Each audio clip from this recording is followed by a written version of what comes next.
Hello students, I am मैंक and welcome to our channel agriculture universe. आज का topic है हमारा student importance of farming system. Okay, यानी कि महत्व क्या है कृषि प्रणाली का। इसको हम डिटेल्ड में देखेंगे। लास्ट तक वीडियो को जरूर देखिएगा बिना स्किप किए हुए, आपका सारा कॉन्सेप्ट क्लियर हो जाएगा। ओके, तो चलिए शुरू करते हैं।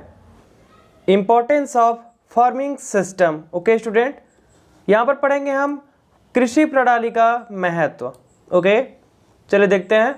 Farming systems are incredibly important for several key reason. यहाँ पर बताया जा रहा है कि जो कृषि प्रणाली है वह कुछ चीज़ों में बहुत ज़्यादा महत्व रखता है। जैसे कि कुछ ऐसे रीज़न है जिसकी वजह से जो हमारा कृषि प्रणाली है उसका इम्पोर्टेंस बहुत ज़्यादा बढ़ जाता है। फर्स्ट पॉइंट बात करेंगे हम यहाँ पे food security. Okay, food security. Farming systems are the primary source of food for human population globally. अब देखिए, कुछ बेसिक सी चीज़ें तो आपको भी पता चल रही होंगी कि फार्मिंग जो सिस्टम है इसमें फर्स्ट इंपॉर्टेंट क्या है, फूड सिक्योरिटी, यानी कि जो भोजन है उसको सिक्योर करके रखना है। जो फूड है हमारा उसको सिक्योर करके रखना है किसमें, फार्मिंग सिस्टम में। तो ये एक हमारा बहुत बड़ा क्या है, इंपॉर्टेंट रोल प्ले करता है फूड सिक्योरिटी का। Okay, farming systems are the primary source. देखिए, जो हमारा फार्मिंग सिस्टम है इसमें जो हमारा प्रमुख सोर्स क्या है, वह है हमारा फूड, भोजन है, फॉर ह्यूमन पॉपुलेशन ग्लोबली, यानी कि पूरे विश्व भर में जितने भी ह्यूमन पॉपुलेशन है वह कंजप्शन करता है किसका, फूड का। इसलिए फूड सिक्योरिटी बहुत ज़्यादा जरूरी होती है। ओके, नेक्स्ट यहाँ पे लिखा गया है they produce crops, live stock and fisheries that provide essential nutrient for sustaining life.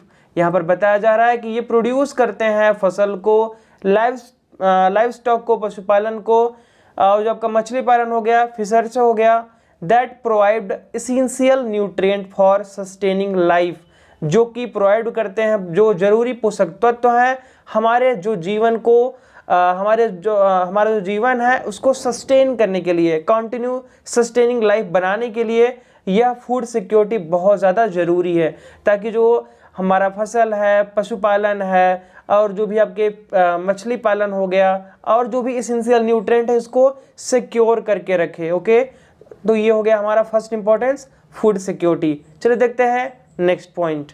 Second है हमारा स्टूडेंट इकोनॉमिक स्टेबिलिटी। नाम से पता चल रहा है कि जो आर्थिक स्थिति को स्थिर किए रहेगा। ओके, यही हमारा economic stability.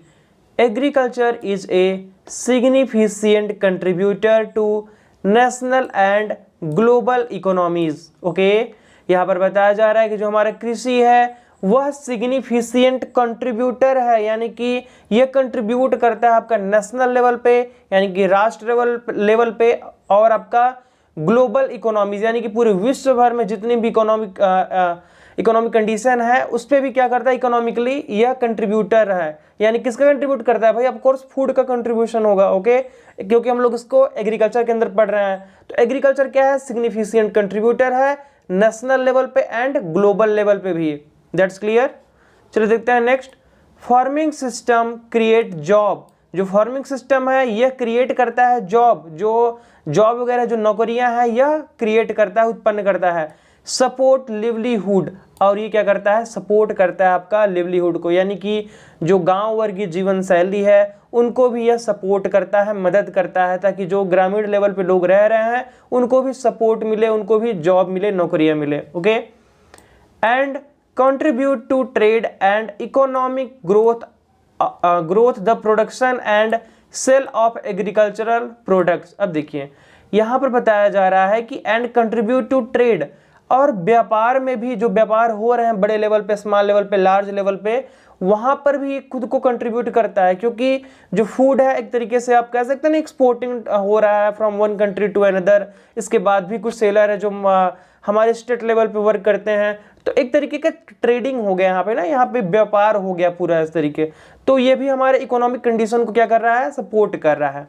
And economic growth, यही बात है यहाँ पे, ताकि हमारा जो आर्थिक स्थिति है, हमारा जो आर्थिक विकास है उसको बढ़ावा मिले। Okay, through the production and sale of agricultural product. क्यों, क्योंकि एग्रीकल्चरल प्रोडक्ट जैसे ही ज़्यादा डिमांड होगा, सप्लाई होगा उसका मार्केट में, यानी कि लोग उसे परचेज करेंगे, बहुत बड़े लेवल पे उसका कंजप्शन होगा, तो क्या होगा, एग्रीकल्चरल प्रोडक्ट्स का जैसे ही इस्तेमाल होगा इतना, तो हमारा जो इकोनॉमिक कंडीशन है वह भी बढ़ेगा, जो हमारे आर्थिक आय है वो भी बढ़ेगी, और इससे जो इस इकोनॉमिक स्टेबिलिटी बनी रहेगी, यानी कि जो आर्थिक स्थिरता है वो भी बनी रहेगी। तो ये कहाँ पढ़ रहे हैं, ये पढ़ रहे हैं हम लोग फार्मिंग सिस्टम का importance. Okay, second point clear होता है। चलिए देखते हैं नेक्स्ट थर्ड पॉइंट। थर्ड है हमारा स्टूडेंट इन्वायरमेंटल कंजर्वेशन। ओके, यानी कि वातावरण संरक्षण। ओके, यहाँ पर देखते हैं हम sustainable farming practices help conserve natural resource such as soil water and biodiversity. Okay, यहाँ पर बताया जा रहा है कि सस्टेनेबल फार्मिंग प्रैक्टिसेस यह मदद करता है कंजर्व करने में, किसमें, नेचुरल रिसोर्स को, सच एज सॉयल हो गया, हमारी मृदा हो गई, मिट्टी हो गई, पानी हो गया, वाटर हो गया, एंड आपका बायोडाइवर्सिटी हो गया। ओके, जो विभिन्नता है उसको भी क्या करता है, यह मेंटेन किया रहता है, इसको भी हेल्प करता है। ओके, क्या कौन हेल्प कर रहा है, सस्टेनेबल फार्मिंग, यानी कि जो आपका स्थायी कृषि है यह मदद करता है। Okay, techniques like crop rotation, organic farming and agroforestry promote soil health, reduce erosion and minimize the use of harmful chemicals. Okay, यहाँ पर बताया जा रहा है कि हम लोग टेक्निक का इस्तेमाल करेंगे, जैसे कि क्रॉप रोटेशन हो गया, यानी कि फसल चक्र हो गया, ऑर्गेनिक फार्मिंग हो गया, and agroforestry promote soil health, agroforestry जो कि प्रमोट करता है आपके सॉइल के हेल्थ में। ओके, रिड्यूस इरोजन, यानी कि जो सॉइल इरोजन होता है उसको भी क्या करेगा, रिड्यूस करेगा, and minimize the use of harmful chemical, और जितने भी हम लोग हार्मफुल केमिकल यूज़ करते हैं, पेस्टिसाइड, फर्टिलाइजर वगैरह, उनको क्या करेगा, सप्रेस करेगा, कम करेगा। ओके, तो ये हो गया हमारा इन्वायरमेंटल कंजर्वेशन। That's clear. चलिए देखते हैं next fourth point. Fourth point हमारा student climatic change mitigation. Okay, इसका मतलब है जो भी जलवायु में बदलाव आ रहा है। ओके, यहाँ पर देखेंगे farming systems can play a role in mitigating climate change by adopting practices that reduce greenhouse gas emission, enhance carbon sequestration in soil and vegetation, and promote renewable energy use on farms। Okay, Hindi में आपको easy language में समझाएं तो जो जलवायु का बदलाव हो रहा है, ओके, यहाँ पर बताया जा रहा है कि जो चीज़ें हम लोग प्रैक्टिसेस को अडॉप्ट कर रहे हैं, जिससे कि जो हमारा ग्रीन हाउस है, जो उससे गैस इमिट होती है, उसको क्या करेगा, वो रिड्यूस करेगा। ओके, और जो हमारे सॉइल में कार्बन डाइऑक्साइड चाहिए उसको ग्रोथ देगा, यानी कि बढ़ाएगा, जिससे कि जो हमारी मृदा है वो अच्छी होगी, एंड वेजिटेशन होगा, and promote renewable energy use on farms, और जितने भी हम खेती कर रहे हैं, कृषि कर रहे हैं, उसमें रीन्यूएबल एनर्जी को क्या करेगा, प्रमोट करेगा। That's clear. कौन चेंज कर रहा है, हमारा climatic change mitigation. That's clear. चलिए देखते हैं next fifth point. Next fifth है हमारा स्टूडेंट रूरल डेवलपमेंट। ओके, यानी कि गांव का विकास, एक तरीके से कह सकते हैं हम ग्रामीण विकास, जो रूरल एरियाज हैं। Farming systems are often integral to rural communities. Okay, farming systems यहाँ पर बताया जा रहा है कि ये आपका इंटीग्रल टू रूरल कम्युनिटी की तरफ बताया गया है, जो रूरल कम्युनिटीज हैं वहाँ पे कैसे डेवलप होगा।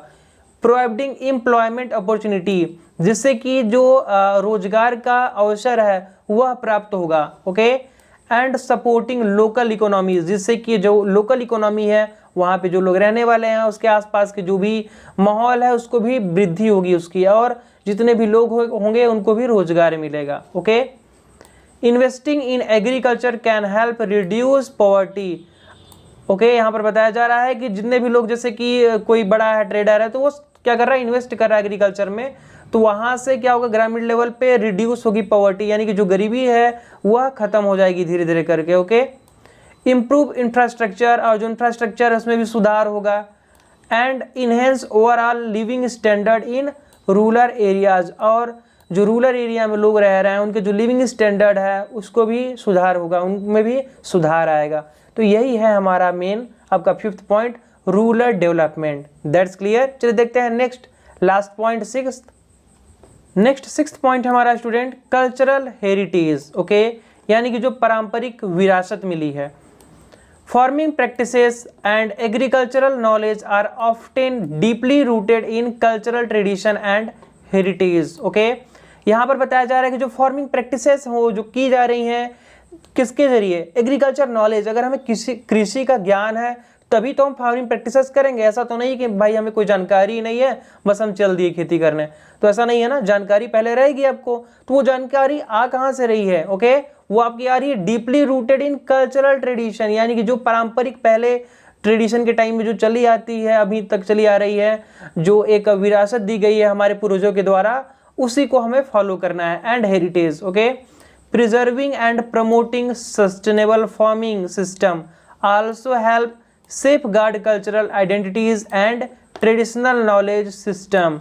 यहाँ पर बताया जा रहा है कि प्रिजर्विंग एंड प्रमोटिंग, उस खेती की प्रक्रिया को हम लोग प्रिजर्व करके रखेंगे, प्रमोट करेंगे सस्टेनेबल फार्मिंग, यानी कि जो हम लोग का एक स्थायी कृषि है, ओके, उसको क्या करेंगे हम लोग वहाँ पे अप्लाई करेंगे, जिससे कि मदद मिलेगा कल्चरल आइडेंटिटीज़, यानी कि जो पुराने समय में जैसे कि खेती होता है तो उस तरीके से क्या मदद मिलेगा कि हमारी जो सॉइल है, हमारी जो मृदा है, उसकी जो फर्टिलिटी है वो मेंटेन रहेगी, इन फ्यूचर भी हमें उसका काम आएगा तो हमें उतना प्रोडक्शन मिलेगा। एंड ट्रेडिशनल नॉलेज सिस्टम, यानी कि जो पहले के समय जो ज्ञान है उसी का हम लोग इस्तेमाल करेंगे।